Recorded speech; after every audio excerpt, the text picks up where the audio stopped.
Welcome back to the Mountain Morning Show. Sitting with me, Bill Humbert, Recruiter Guy. Joe. Good to have you on the show. You know, it's great to be here. And you know what? Sasquatch is looking for a job. I bet he is. He's looking for one in TV. Yeah, exactly. That's what I'm thinking. He saw the beef jerky thing, and he goes, that could be me. That guy got hired. I want a job too. Maybe he'll get Exactly. you as his recruiter. What he should be reading is the Recruiter Guy's Guide to Finding a Job. Exactly. If he can stand up, he can probably read. He can, I'm sure. He's got to read a script if he's going to do the job. Exactly. What do you think of that video? It looked pretty real. You know, I would have done the same thing. I probably wouldn't have turned the thing off. I would have just, I got to tell you, Bill, I think it's like amazing that I've, in the 8 months I've been here, 3 stories about Sasquatch. Wow. I couldn't be happier. Yeah, that's amazing. It is amazing. Anyway, well, hey, let's talk about the time of year. You know, it's time for Sasquatch sightings, but it's also a really good time to get a job. People would not typically think this. Is the end of the year. You think that people are disinterested. They're wrapping up the business for the year, and the last thing that you think that they would want to do is put something new in the books. But that's not the case at all. Oh no, not at all. You know, the holidays are the best time of the year to look for a job, and the reason is companies right now have formulated their budgets for the next year. And most companies in the United States, their budgets begin January 1st. Right. Okay. And so what's that mean? Well, it means 2 things. They want to close out last year, but another part is they want to figure out what they're going to spend next year, and typically they're going to plan for growth, right? Well, growth, replacements, it doesn't matter. But what's important is any new jobs typically are available the first part of the year. I see. Okay, so for me as a recruiter, when I was doing contingent recruiting, so I was getting paid by the head, the holidays, December was the best month for me. Really? Yeah, and the reason was most other recruiters were taking the month off thinking nothing's going to happen. Yeah, now. that's what you think. They're buying Christmas. Right. That's all they're doing. That's right. And parties and things. Exactly. And the candidates are doing the same thing because the so-called common wisdom is nothing happens in December. And so I was out there scurrying about, meeting candidates, talking to managers, and then what I found was that they wanted to talk to each other. Well, how about that? And I went, why? And then so I started talking to the managers, and the manager said, you know what? January 2nd, we can start bringing people on board into the new budget. And so we want to interview in December, make hiring decisions with start dates in January. Wow. I would never have thought this. In fact, I was always the guy who didn't, who thought, oh, I'm going to wait till January and then I'm going to start really looking for a job. It's kind of like a New Year's resolution almost, right? Yeah. But that's not what you want to do. No. Well, how do you best prepare for this? If you're a job seeker, what should we be doing about holiday job? Getting in there, during the holidays and getting a new great job. Well, the first thing you need to do is make 2 lists. The first list is a list of your skills. Okay. Because you want to have that at the top of your head. You want to dredge up all of those skills and focus on the things that not only that you do well, but that you enjoy doing. Right. Because if you just put the things on the list that you do well, you may end up getting a job doing those things. It may not be stuff you like. It might not be what you like. Yeah. And so an example for me is I'm very effective with employee relations issues. And anytime a client needs me to work on an employee relations issue, I'm very effective. But I just don't like the feel of those. Right. I like, I'm a recruiter. Exactly. So I like, that part, the attraction of people. I don't like when people are fighting with each other. Nah, definitely not. So on my list of things I do well is handling employee relations issue, but it doesn't get the asterisk that says this is what I want to enjoy doing. Right, helping people connect. Right. Speaking of that, a place that I am not real familiar with and should be. I've got a page, I never use it, don't do anything on it. My friends have put nice things about me, that's great. LinkedIn. Oh, absolutely. LinkedIn is today's best tool for networking and for determining who it is that you should network with. I've got over 2,000 connections on LinkedIn. Wow. And that's direct connections with over 16 million people, almost 17 million people that I can contact. That is amazing. So, so the reason it's important, though, is because you can use it as a tool to determine who it is you're going to talk to when you want to network. And so that way, even, and that's your second list. Who is it that I'm going to call or meet and talk to regarding my next contract, my next job? Okay. So my current contract came through networking. Really? And so I'm out there, and candidates should also be out there, but professionally out there. Yeah. You know, and maybe in December we'll talk about how to network effectively during the holidays. That's a good thing to talk about, because that's a great opportunity, great time to do it, because you have a real good excuse for getting in touch with people you haven't been talking to for a while. That, and not only that, there's all the parties, all the events going on. You'll be running into people. Right. And it's a great time to properly network. Don't be the opera singer warming up.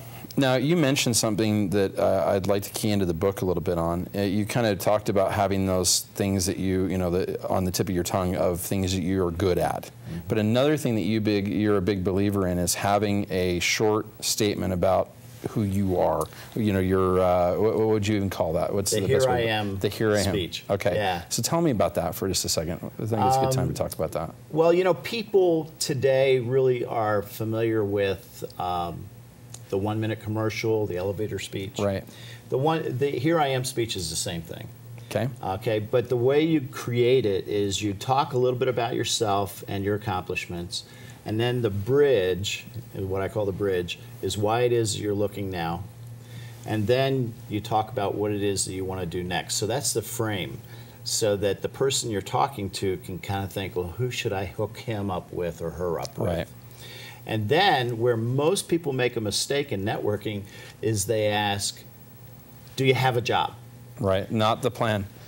And your most valuable commodity while you're searching for a job are networking contacts. Right. And so the question should be, who do you think I should talk to next? Right. Right.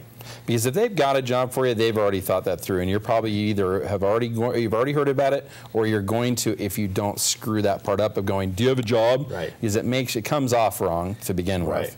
And the other part of it is, if you say it right, they're thinking, well, not only do I have a job, but I'm about to tell him about, but I also don't want him to know about this other job because I want this guy or this girl. Exactly. Right? You got to be really, I mean, it's just the tiniest little minute thing here that you might not consider could really make or break whether you get a really great offer. Oh, yeah. And remember, you know, the mantra back in the 50s and 60s, it's not what you know, it's who you know. Yeah, for sure. That's networking.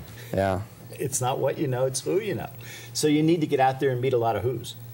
Well, let's talk about your best holiday interview story. You must have a pretty funny one, I imagine. Yeah, something that's happened over the holidays. You know, I've got a great holiday story. I had a woman IT professional that I was working with in Maryland. And we couldn't get her set up with interviews because she was in Baltimore, the client was in D.C. But she said, you know what? On December 24th, I'm driving to Blacksburg, Virginia, and I have to go right past your client. All right. And I said, okay. And so I called up. The day before Christmas. That's right. I don't know. I called up my client, and I said, and my client loved the candidates that I put in front of him. And so he said, well, that's the only time she can interview. You know, tell her it's going to be pretty casual around here that day. And so she goes in, and she interviews with them. She gets invited to lunch afterwards. She then gets an offer after lunch because during lunch the manager had the opportunity to talk to the other people who interviewed with her. Wow. She gets an offer after lunch, drives to Blacksburg. Christmas Day evening, she calls me and says, hey, I got a Christmas present for you. I'm accepting the job. That's awesome. That's a great way to start out the holidays, I'll say, huh? Yeah, it is. Wow. So my January, I had a fee coming, yes. That's a great thing. Well, you know, I want to talk about one last thing that I've kind of been wanting to talk to you about for a little while. And it's, you know, it's kind of along this vein of networking and things, but it's I think another function of something we sort of forget when we talk about a job. Oftentimes people think, hey, I've already got a job, I don't even need to be looking. But someone told me a long time ago that you should always be looking for another opportunity, even if you're very, very happy, because the way to really move your way through and move your way up is doing that. How does one do that and not, kind of screw up the thing they've got? Well, you don't do it very overtly. Right. It's fly fishing. and so it's probably also maintaining maintaining that network. Absolutely. As opposed to really, you don't necessarily always need to actively search so much as just creating a good network, which is good for when you do need one. Exactly. And so what you do is you talk to the people in your network and you let them know what you're doing, and you're fly fishing because you're not overtly looking for a job. You're just updating them on your current progress. And at the same time, you're asking them, is there anything, since we're talking, is there anything that I can do for you? Exactly. It's a good time to make them happy. Exactly. Networking is give and take.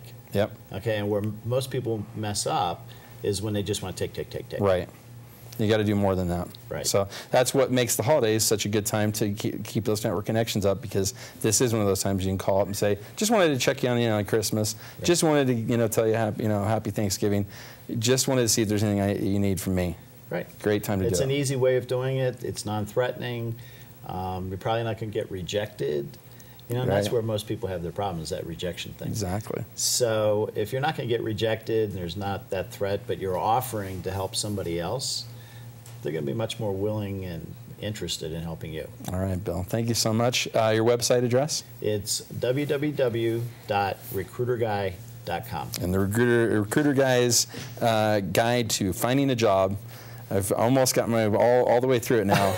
It's a great read. Good, thank you. I'm learning a lot. So good. Thank you so much for being on the show, as always. Okay. All right. Much more coming up. In fact, a UVU professor talking about politics in just a couple minutes. Baby, I get a kick, though it's clear to me you obviously